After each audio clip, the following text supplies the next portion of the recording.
we can care for ourselves, which is important, no doubt about it. But it's not the same as being cared for by someone else. I'm Heather Grish, and this is the Wisdom of the Body podcast. This podcast explores the idea of body intelligence as the real key to learning the knowledge of life, or what we call Ayurveda in the ancient language of Sanskrit.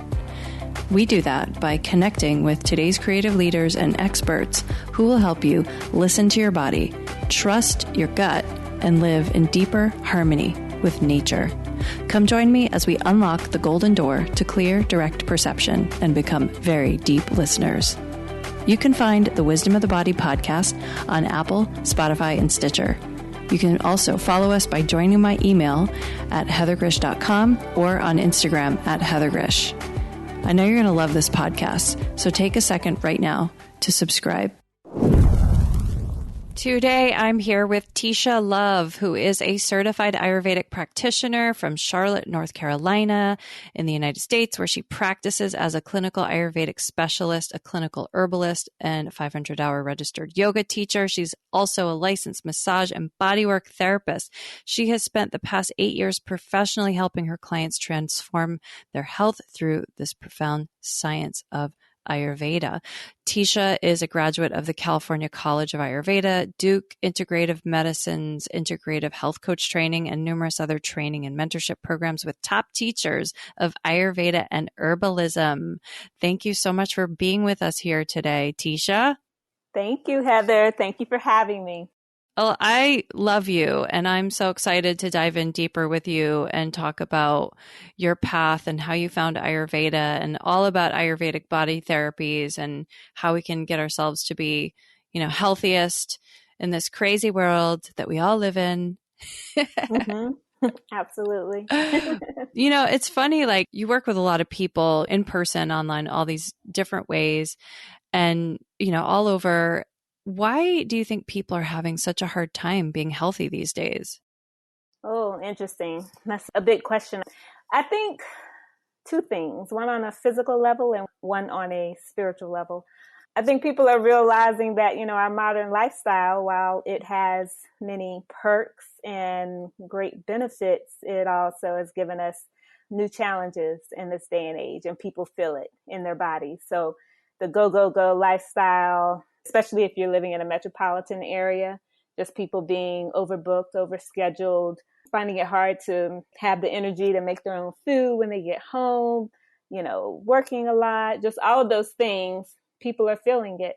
And especially depending on the stage you are in your life, if you have children, if you're headed towards, say, perimenopause, menopause, people are either feeling worn out and fatigued or presenting with a lot of these different lifestyle discomforts, things like autoimmune disease, high blood pressure, just all the different things that are popping up in modern life and modern ailments. People are feeling it and they're realizing that this isn't right. Something's off. What is it? What can I do to be well and get healthier? And so folks are out there seeking solutions. And I don't think they're getting everything that they need from the conventional medical system that we've had in place. And so that's one of the things that also has them looking at all these different natural health modalities and quote unquote wellness approaches. So that's the physical. And then the spiritual part, and that's one of the things I love about Ayurveda, is that it very much includes not only mind and body, but the spirit. I think there's an innate drive or pull or calling where people are wanting to tap it. It's just that natural call that I think we have as human beings to want to connect with spirit. And so healing modalities that connect with that or that help facilitate that, people are curious and interested. And so that's one of the reasons why I think Ayurveda is gaining and increasing in popularity and awareness. Yeah. So it's like people are suffering on a physical level. They're also suffering on a spiritual level. Why are we suffering on the spiritual level so much more now, you think?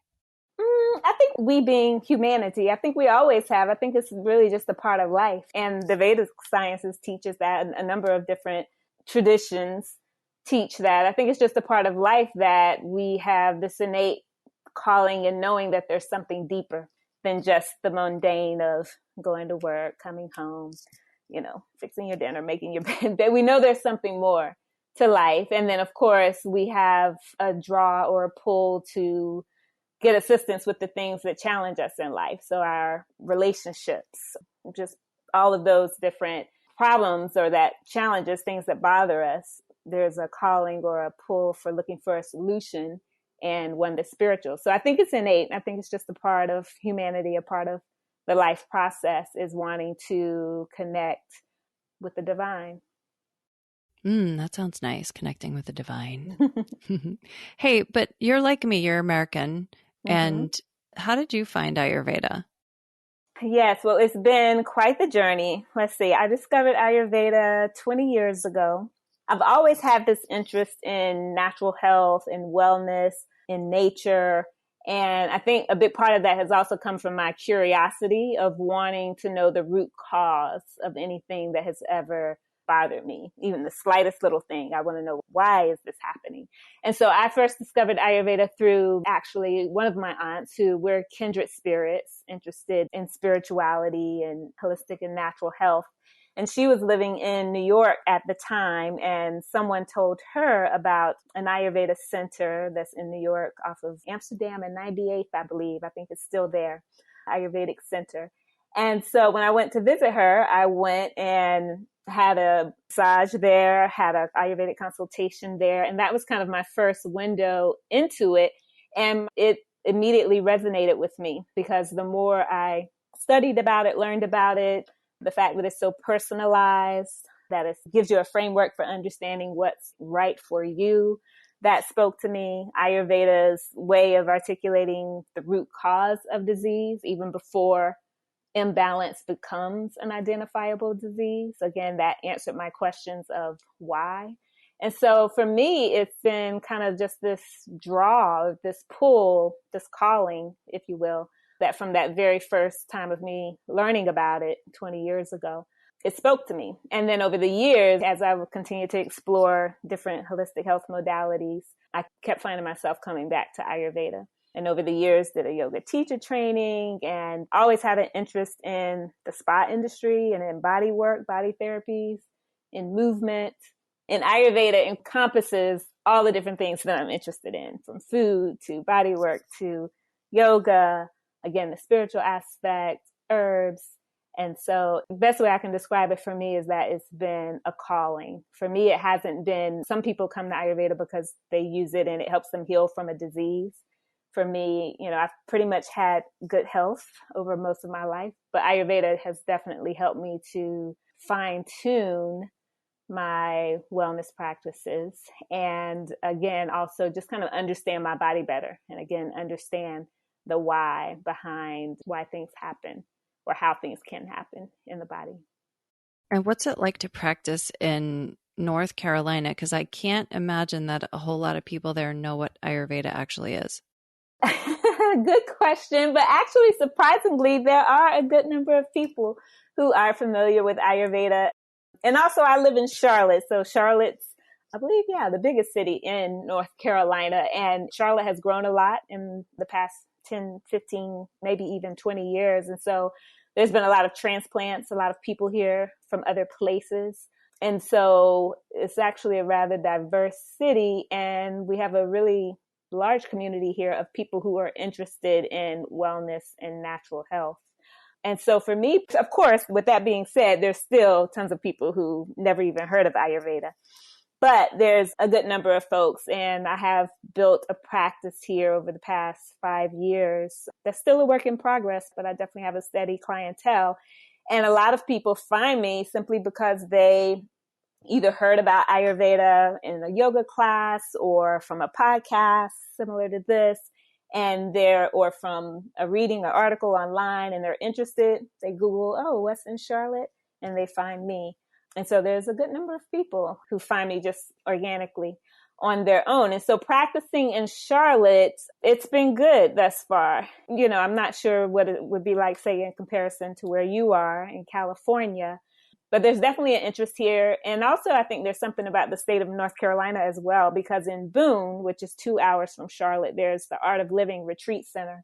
And they have an Ayurvedic spa and treatment center there. They do panchakarma therapies there. And I actually worked there for a year. So there's that. There's Asheville, which is 2 hours away from Charlotte. And there's a number of Ayurvedic practitioners there. And for anybody who knows about North Carolina, are probably familiar that Asheville is definitely a city that's full. It's a progressive city, place where people are full of interest in things like Ayurveda and yoga and herbs. So yeah, so North Carolina, I think it's been a good experience practicing here, but still, even though Ayurveda has grown in popularity, it's still an ongoing work in progress as far as just spreading the word more about Ayurveda. Tesia, I recall that you used to have a career in marketing, and surely that's easier than doing a profession that a lot of people cannot even pronounce. Yes. But seriously, why is it so important to do this work that you do? I've been contemplating this a lot over the past few years. Again, part of it is just simply that it's a calling. Part of that calling is I definitely have always had this innate desire to be of service. And so combining being of service with my own personal interest is something that brings me a lot of joy. So I really love and enjoy the work that I do. I love Ayurveda, studying Ayurveda and everything about it, because it's so rich. I'm kind of a brainiac, which you know, and I think we're similar in that regard. So I love studying and I love to learn, and Ayurveda is endless, even though, yes, I went to school for it, I'm still always studying and contemplating the deep wisdom of Ayurveda. And so practicing, it's a joy. I do believe for sure that it's of service, and that my clients, people who I've worked with, that it's benefited them. And I'm continuing to look for ways to even spread that even further. Like you said, my previous background is in marketing communications. So I definitely have the skill for writing and for communicating. So one of the things I'm working on right now is producing more content and free content that people can access so that I can broaden my reach with the message of Ayurveda. That's perfect. It's all coming together and it always continues to evolve. And earlier you said, that like food and bodywork, yoga, spirituality, and herbs are all these things that you've been interested in, and they're all part of this Ayurvedic practice. And you do a lot of work with all these things, but specifically, I would love to talk a little bit about the body therapies with you. Could you talk a little bit about, like, for example, because we use body therapies for a lot of different things in Ayurveda, but could you talk a little bit about how somebody might understand how a body therapy could actually be helpful for something like their digestion? How is that connected? Yeah, that's a great question, because one thing that I have found from the public is that a lot of people, when they think of Ayurveda, they just think it's just pretty much all about food. That's one thing that I've noticed. But yes, the body therapy is a really powerful part of Ayurveda. Body work that you give yourself, meaning your own daily self-abhyanga, warm oil massage, but also coming into clinic, into a space like mine for the body treatments, either one standalone treatments, or of course, traditionally they were used as a part of a detoxification or rejuvenation program that was multiple days. Or even the standalone treatments used for multiple days can cause an effect. But back to your question about how can something like bodywork affect, say, digestion. First of all, one of the key differences with Ayurvedic body therapies is that the muscles aren't an emphasis of the work. As I explained to some people, the muscles, because it is a hands-on therapy, many of them, the muscles can receive benefit, but the focus is actually on balancing the doshas and balancing prana, life force energy in the body. And so working with the different directions, the flow of prana can impact digestion. So that's one thing. Also, there's different treatments and different strokes that can directly affect digestion. So for example, with my abhyanga, it always includes an abdominal part of the massage. So that's one key difference, say, for when someone just goes to get, say, a Swedish massage. Most of the time, people aren't receiving abdominal work. So that's one thing. Also, the nabi, the belly button, is a key hub in where all of the nadis, the energy channels in the body, come and meet right there. So that's affecting the body overall, but there's also a treatment called a nabi basti, which is where a dough dam is used, play a big circle of dough, which forms a ring or a dam around the navel to hold a reservoir of warm herbalized oil in that area. And then that's followed by certain strokes and massage. And so that, again, Ayurvedic is so profound. And so the body therapies are also so profound. So they have multiple benefits, but just an example, that treatment, one of the benefits is also directly impacting digestion. I've seen it myself firsthand when I've had it on myself. It's like, oh my gosh, my bowel movement is wonderful today. So that's just, a quick explanation. But I would say the biggest thing to know about Ayurvedic body therapies and treatments is that they are profound because they're working again on the energetic body and the subtle body, as well as the physical body. Many of them, most of them, I would say, are very deeply relaxing and nourishing. So yeah, but just to put it simply, the way I'm explaining it to people who are interested, but maybe have not had Ayurvedic bodywork before, is that to know that it's a hands-on treatment, but it's very much an energy work type of modality. And it's super fascinating that I think a lot of people don't realize that if they put something even just on their skin, because you're talking about nabi, like the oil in the navel, and that gets in there, that the oil doesn't just stay on your skin, like it gets in there. And a lot of people are walking around and don't realize that everything they put on their skin actually goes into their bloodstream and their lymphatic channels and gets into all their tissues. Exactly. And that's why oil and herbalized oil is so important. It's such a big part of Ayurveda and Ayurvedic therapeutics, is because one way to just simply think of it is that the skin eats. Our skin is the largest organ in the body. It's what separates us from the outside world. So it's a way that we eliminate, but we also take in through the skin. And according to Ayurveda, you wouldn't put anything on your skin that you couldn't actually eat through the mouth, because you are absorbing and taking in what you put on your skin. And so the application of the oil is one way to administer herbs into the body, is from using different herbalized oils. Yeah, very important for everybody to pay attention to. And so there's so many different ways that you can work on a body, so many different, there's oiling, there's different other types of therapies as well. And how have you seen, because there are common health issues that we know are going on right now with people. Digestion, sleep is another huge one.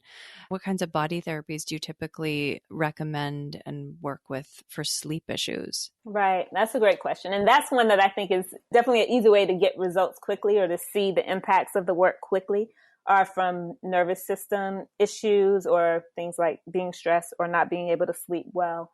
And so definitely Abhyanga, which is the warm oil massage, copious amounts of warm oil being massaged and applied in very specific ways on the body, is grounding, it's calming, it's pacifying to Vata dosha. And Vata is the quality of coldness, dryness, lightness, and excess movement. So the warmth, the heaviness, the groundedness of the oil, and depending on, how the strokes are applied, can calm Vata, can calm that excess dryness and lightness and excess movement. It can help expel Vata, and it can calm Vata and the nervous system. And so therefore, oftentimes people will say, oh, I've had an amazing sleep the night after I've had Abhyanga. So that's one thing, Abhyanga, the full body warm oil massage. But also Shirodhara is the excellent one for insomnia or sleep issues. And that's the treatment where gently warmed oil streams down over the forehead or the third eye, sixth chakra, down the head, down into the hair.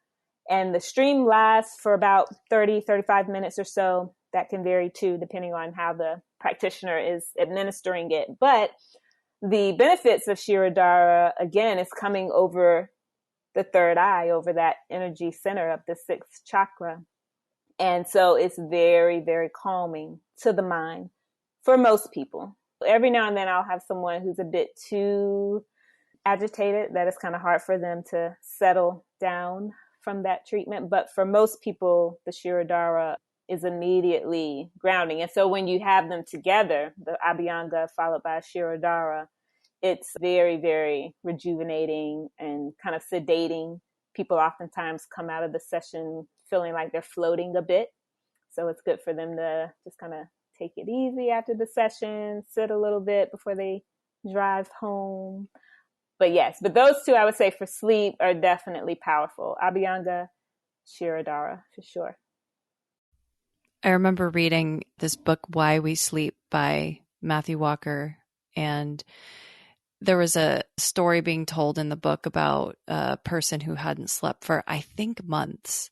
And apparently there's all kinds of physiological changes that happen in the brain when that happens. And, later when they performed the autopsy, they saw that the person's brain inside was like Swiss cheese that had all these like holes in it. And so this idea of like the oiling is so interesting because it like fills these holes that we have, these air pockets, these, it's so cool. Yeah, that's interesting metaphorical way to look at it for sure. And that's one of the things, Vata feels empty space. So that's interesting, talking about something like being sleep deprived is creating space or holes, if you will, in one's physiology.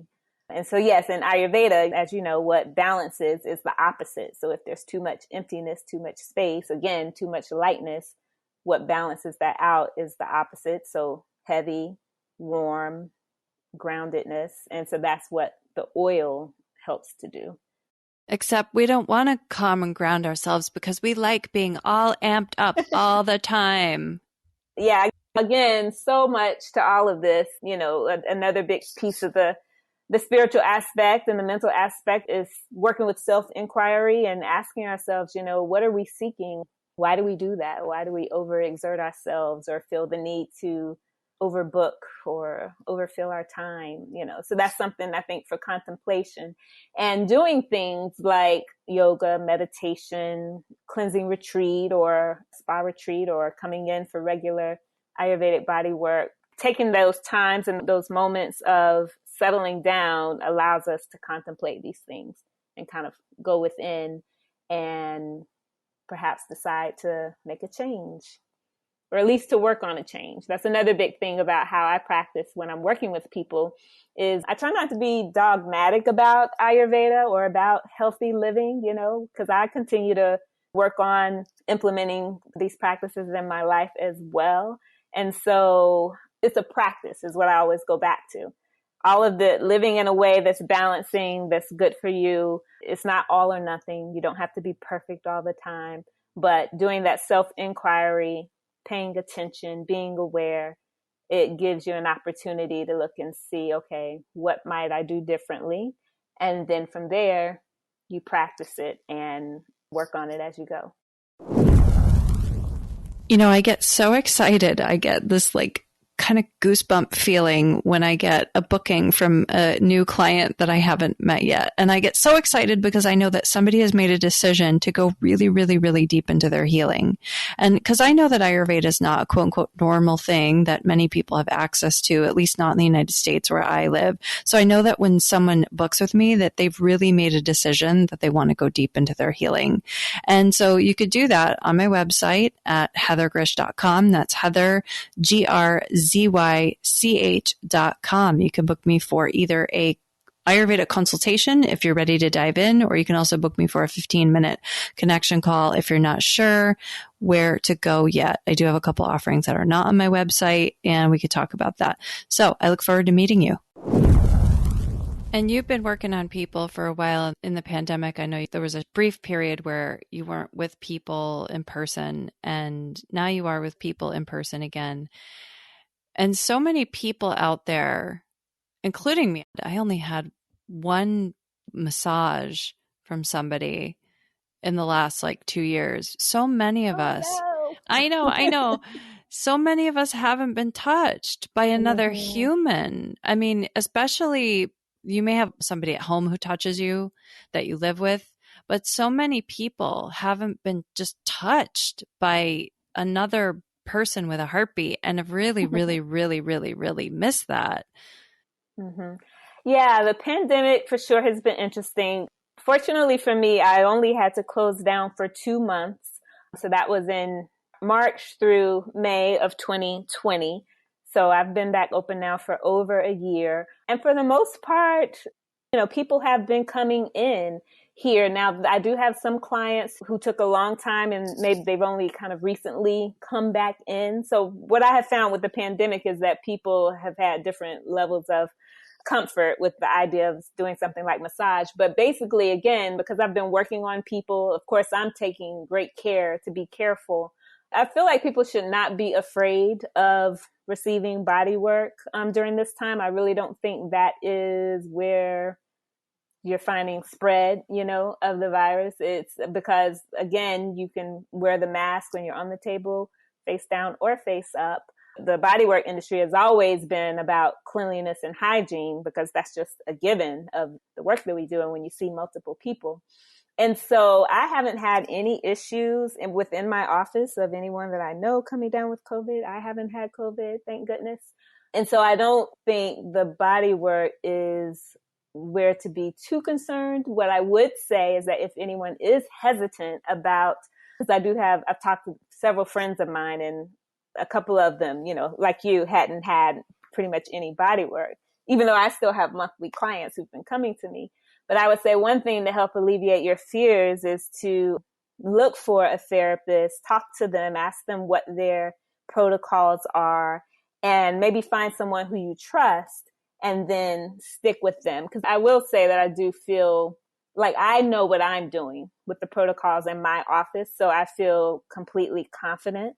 So it may be easier for you to feel confident, say, working with one person than, say, going to a big spa. Not to bash the spa industry or anything, because I do love the spa industry. But I'm just saying, don't completely give up on bodywork because of the pandemic that we're in. Find a location, find a practitioner, find a therapist, someone, and talk to them. Find someone who you're comfortable with and still go. Because like you said, the touch, it really is important. And just as we've been talking about with Ayurvedic body therapies, they can really be powerful and healing for your well-being. So I think you should take advantage of it. Well, I never had body work as a thing I was going to be able to do for people when I was studying Ayurveda because I have an aneurysm in my finger that is it's really, I actually had to stop teaching yoga because of it too. But, it's a lot on your body to do body work, the strokes, putting the dough together and for different body therapies. And it's pretty, it requires the use of your body. It's also a pretty intimate career, isn't it?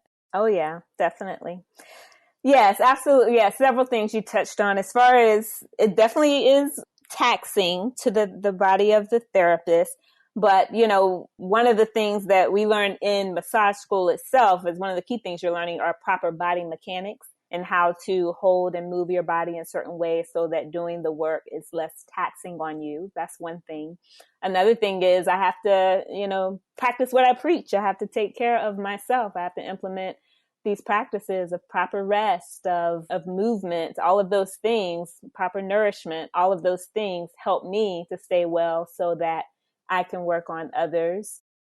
So when you're in session with someone, like someone's on my table, I'm working on them, we are definitely in partnership for that session. I'm there to not only do the actual physical work, but I'm also holding space for them as they're in session. And me as a person, I'm there holding space, but also my office, the room, the treatment room that we're in is holding space. So everything that I have in my treatment room is set up to help facilitate a healing therapeutic session for the person, from how the space looks, how it smells, the music that's playing, their experience when they walk in the door, when they walk out of the door. All of that plays a role into the session. And it is an intimacy because you're having someone else touch your body, And so that requires two things. It requires me as the therapist coming in with the intention of, again, feeling presence for the person, being a support for the person, and also the intention of the person on the table setting their own intention for what they want out of the session and being in a space of receiving it. So for example, as a body worker, and I'm sure other body workers can relate, it's like one of the things I love working on people who really know how to receive a massage. And what I mean by that is that they completely let themselves go and they can relax on the table. They take a big sigh. They release any tension out of their body and just kind of become dead weight and let me do all of the work. Let me turn their head. Let me move their arm. And I can see it I can see it by the end of the session. I can see it in the person's face, like if they've really fully and thoroughly received the work, or I can tell when people are still a little bit of a holding within their bodies. And that can be for a variety of reasons. It could just be because that's just where they are with their own body awareness of kind of being in a space of letting go. It could be something that's going on in their life. It could be a number of things. But regardless, like you said, yes, having a bodywork session is definitely an intimate experience in that it's a partnership, a healing partnership, if you will, with the therapist and the person on the table. And so I think that the person receiving and me as the therapist, we both gain so much out of it when, of course, you want to be working with someone who you trust. And so knowing who you trust can depend on you having a conversation. It can be someone hearing me speak and something about the way I speak and what's on my website resonates with them. And, or like I said, it could just simply be the feeling that they have right when they walk in the room, and it automatically gives them a feeling that they're in a safe space.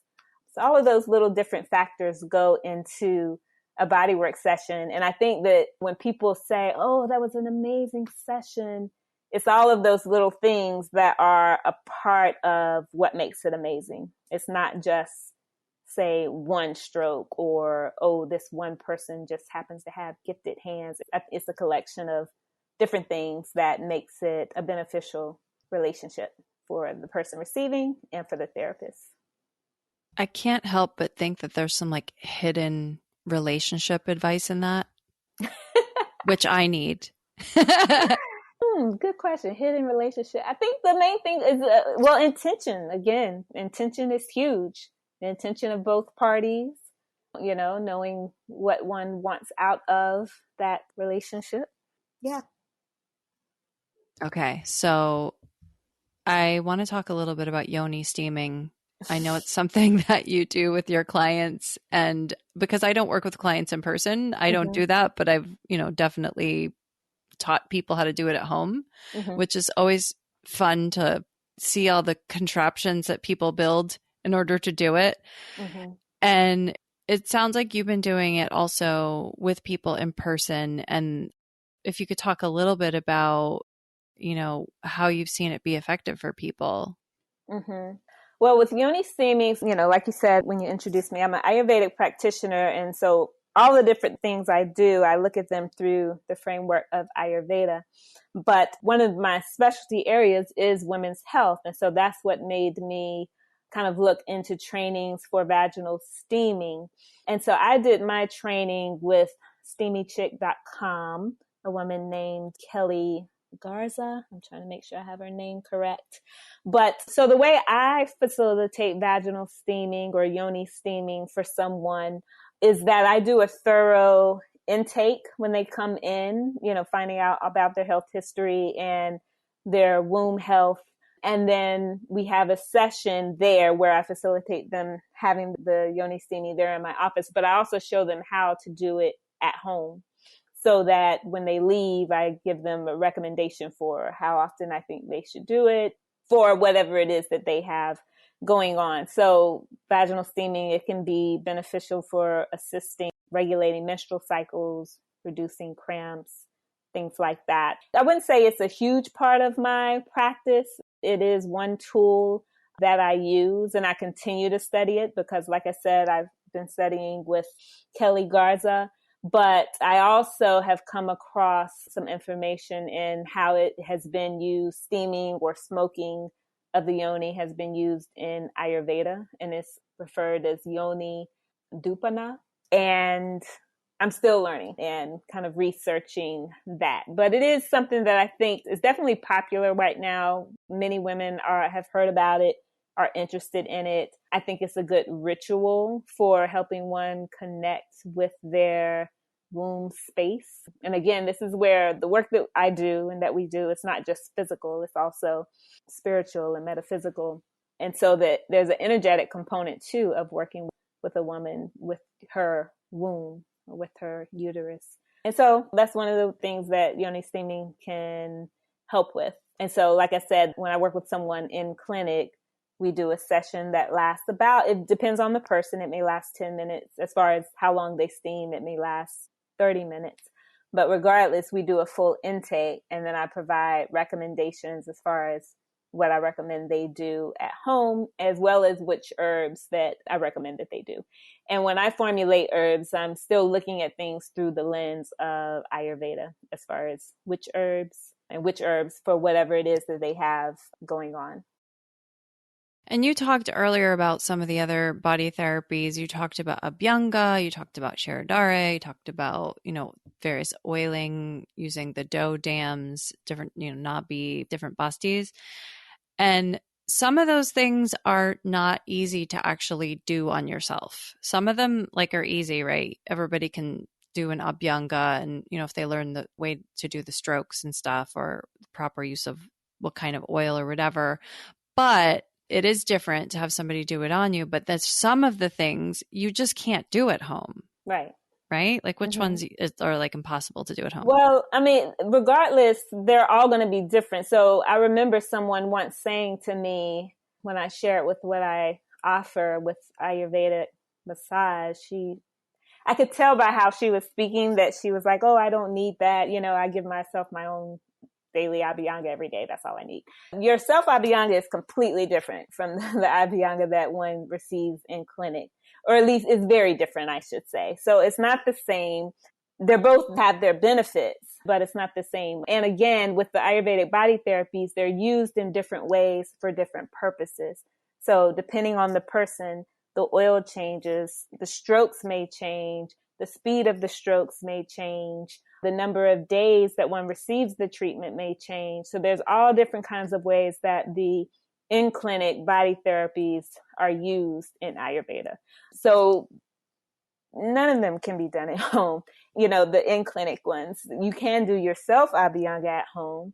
You can do your own head massage for sure at home. You can work with your own marma points, your own energy pressure points at home, but that's still going to be different from in clinic. Also, going back to what I was just saying earlier about the therapeutic relationship between the therapist and the person on the table, that's something that you're getting uniquely when you're in session at a clinic, is that your part of the work is also what the therapist is bringing to the session, their energy, their intention. When you're getting work done on you, that's the opportunity for you to completely let go and be taken care of, which that in and of itself has a deep therapeutic value. And so you can't get that at home. We can care for ourselves, which is important, no doubt about it, but it's not the same as being cared for by someone else. Oof. I do have a problem with that, though. Mm-hmm. Yeah, go ahead. Let's talk about it. No, it's funny. It's funny they're saying that, because when I was in Ayurveda school, when I started doing self-Abhyangas at home, I did them every day for 3 years. Wow. Well, okay. That's dedicated. And then I got a lipoma in my arm, which is a fatty tumor. Ah, okay. Because it was a little too much. Right. A little bit too much Abhyanga. Okay. And it was really crazy. That ended up going away afterwards, when I was writing my master's thesis on fasting. But I just think it's important what you've pointed out, just this idea of letting somebody else hold the space for you, letting somebody else see you. And also to the personal lesson for me in here is you can't do everything yourself. You can't. You have to be able to surrender to the environment that you're in and the people that you're with. Yes, absolutely. And, your experience with kind of overdoing Abhyanga, if you will, that also points to, one of the key things about Ayurveda is it's all about living in harmony with nature. It's all about your awareness of how we're in relationship with our environment. And so what we need to do, what we need to eat, the different practices that we have, those shift and change.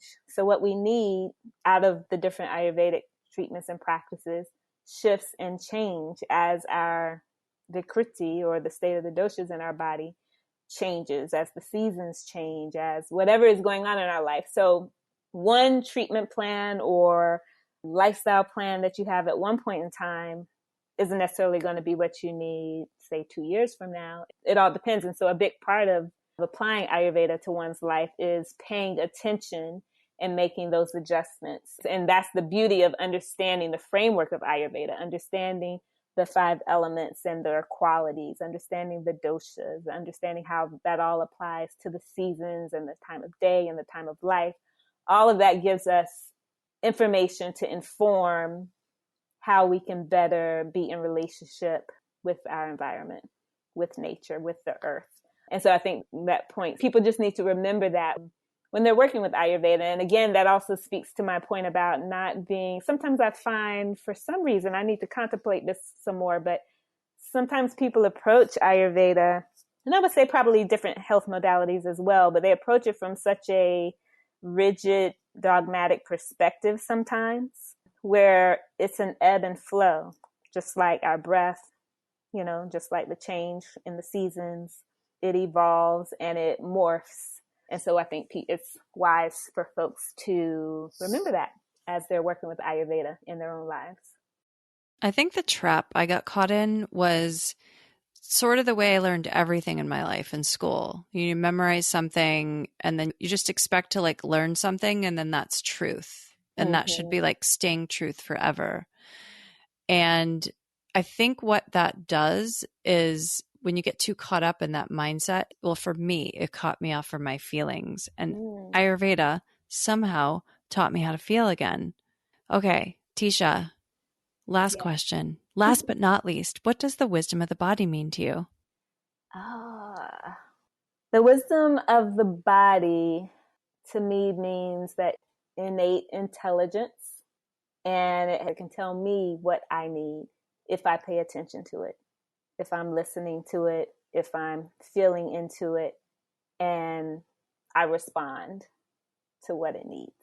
So yes, no doubt the body has wisdom. I think it's a part of the innate intelligence that's out there, and the practices of body awareness and attention allows us to hear it and apply it for our benefit. Tesia, if people want to get in touch with you and learn about your work, what is the best way for them to do that? Yes, the best way to get in touch with me and to learn about what I offer is to visit my website, which is simply my full name. So www.tesia,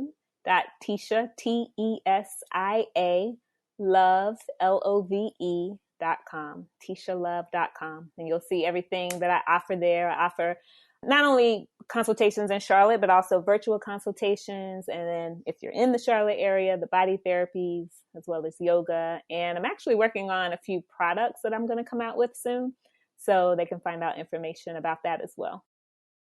And how lucky are you to have that last name? Thank you. Thank you. Yes, it is a blessing. And it's my actual real last name. So yes, thank you. Lovely. Thank you so much for being here today with us, Tesia, on the wisdom of the body. Thank you. Thank you so much for having me. Thank you for tuning in and dropping in with us today. Don't forget to subscribe, rate, and review this podcast. I really want to hear your feedback. To learn more about my work, visit heathergrish.com. That's Heather, GRZYCH.com. And meet me here next time on the Wisdom of the Body.